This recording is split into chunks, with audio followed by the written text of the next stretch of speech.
দুই প্রতিবেশী, দুই পরমাণু শক্তিধর দেশ। 7 দশকেরও বেশি সময় ধরে ভারত ও পাকিস্তান এক অনিশ্চিত উত্তেজনার মধ্যে বসবাস করেছে। কাশ্মীর থেকে শুরু করে সীমান্ত সংঘর্ষ, প্রতিটি মুহূর্তেই যুদ্ধের আশঙ্কা।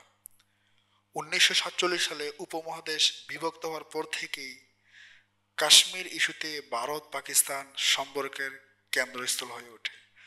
1947, 1965, 1971 এবং সর্বশেষ 1999 সালে কার্গিল, এই 4টি যুদ্ধের মূল কারণ ছিল কাশ্মীর ইস্যু।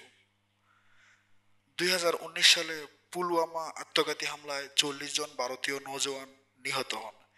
এর প্রতিক্রিয়ায় ভারত বালাকোটে বিমান হামলা চালায়। পাল্টা জবাবে পাকিস্তান ভারতের একটি যুদ্ধ বিমান ভূপাতিত করে এবং পাইলট অভিনন্দন বর্তমানকে আটক করে, পরে তাকে মুক্তি দেওয়া হয়। দুই দেশের মধ্যে পারমাণবিক অস্ত্রের মালিকানা এই উত্তেজনা আরো বিপজ্জনক করে তুলেছে। 2025 সালে একটি গবেষণা